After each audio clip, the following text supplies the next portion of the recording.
Hi there, I'm Julie from This Beautiful Farm Life, and today I'm going to be talking to you about our authentic shiplap entry hall wall.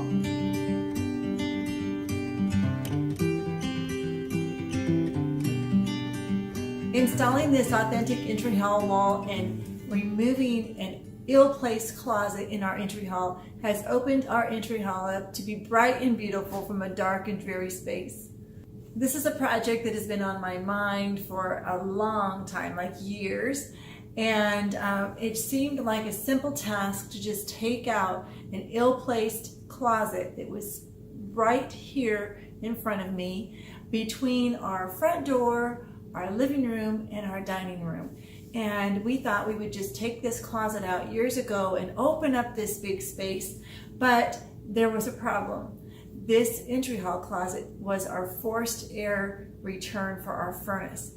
And so up in the ends of it was the grates, and all the way built down through it was the space in the wall was used for the air return for the furnace. So if we took out the closet, we had to find a new place for our air return. And the only other wall that we had was the entry hall wall right here.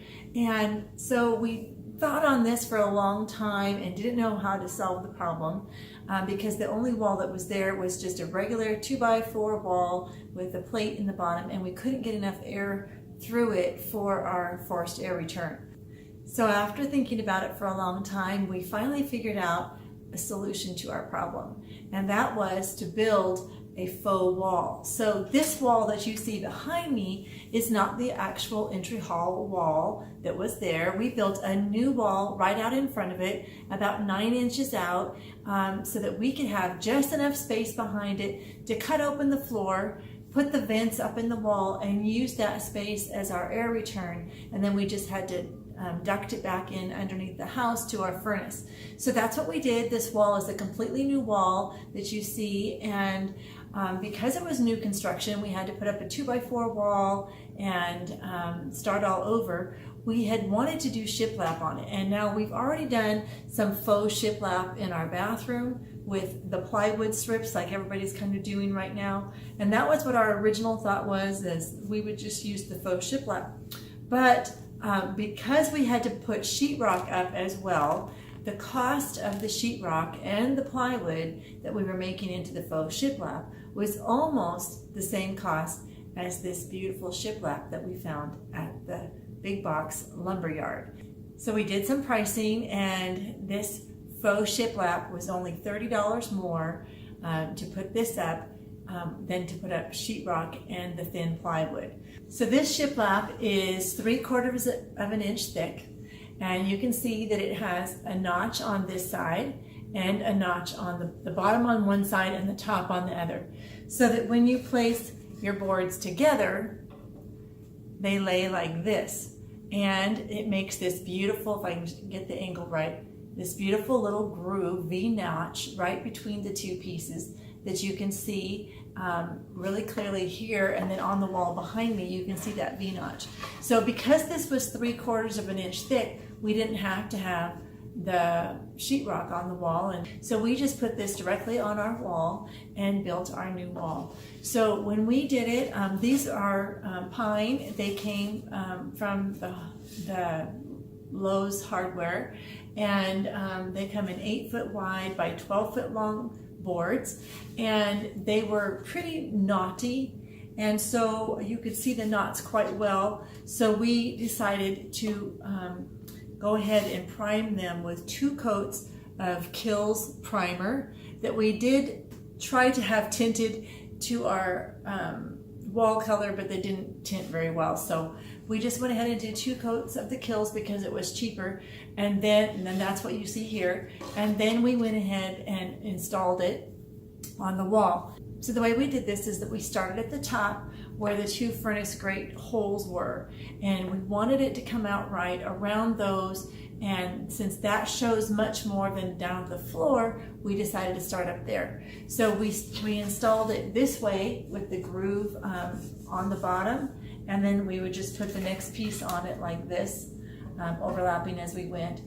We also did something a little bit different than you normally would when you frame up a wall. This is a 14-foot wall, And normally you would put your 2x4 studs every 16 inches on a house, and we instead put them every 12 inches, which just added 2 studs, which is not very expensive. And the reason for that was because the boards came in 12-foot lengths, we wanted to be able to utilize every foot of them and not have any waste. And so we chose to put the studs on 12-inch centers so that we could cut our boards at any 1-foot interval and use the scrap on the other end. And that way we could move the seams around the wall so they didn't all line up in one place. Now, authentic shiplap, like I'm using here, doesn't have any kind of a groove on the end. So when you put the pieces together, you just butt them up. So you have a little bit of a seam line, but we were super happy with that. We wanted that real raw look. And so that didn't bother us at all, but we wanted them to be staggered on the wall so that we could cut our boards at any 1-foot interval and use every scrap that we had. So literally this is about all the scraps we had left after we did this whole wall. So it was very cost effective. We installed our boards with a finnish air nailer, and we stapled right through this lap piece that was going to be hidden, and then we stapled up above. And then when we got done, we came back and filled those with a little bit of putty and just touched them up with primer. And then we painted our walls the same color that we do our whole house. Now, if I was to do it again, I think I would probably paint the boards the finish color before I put them up, because we had a little bit of trouble where the boards come together right here. The paint wanted to fill in that hole, then it would bubble and make little bubbly marks. So we had to actually take a dinner knife and just kind of go down that and score that after we painted it to break up the little bubbles that wanted to form in there and leave that groove open. So I think if I was to do it again, I would paint the boards with the finished wall color, put them up, nail them up, and then just touch up those few nail holes with a little bit of putty and paint, and that would have been really easy to do. At the top of our wall, we are not planning on any trim. There's still a little bit of a gap here and there at the top, which we are planning to soon fill in with a little bit of caulking, and then we'll just paint it. Our ceilings and our walls are the same color, so we'll just paint that over and you won't see it. In this corner, we have an inside corner where the boards meet up against a wall, and we just simply line them up right with the wall. And they turned out really well, and there was no reason for trim on the inside. On this corner, we have an outside corner where the corner comes back. And so what we did is we put a vertical 1x4 trim piece, I think it was an MDF floor trim piece, and we stood it up on the corner of the wall and butted our shiplap boards right up against that for a really nice clean edge, and that worked really well. And then for our grates that we have up there, we ended up just taking the same grates that we had used before, and we spray painted them with the spray paint that was almost identical to our wall paint, and put them back up. And they aren't the most decorative, and that, you know, if I could have anything I want, they wouldn't be there. But the whole purpose in this wall was to make it be an air return, and so I have to live with a little bit of that. So once we've painted them the same color, you really don't think about them being there anymore. And we did look into options for making a more decorative grate. I've seen some on Pinterest and things like that.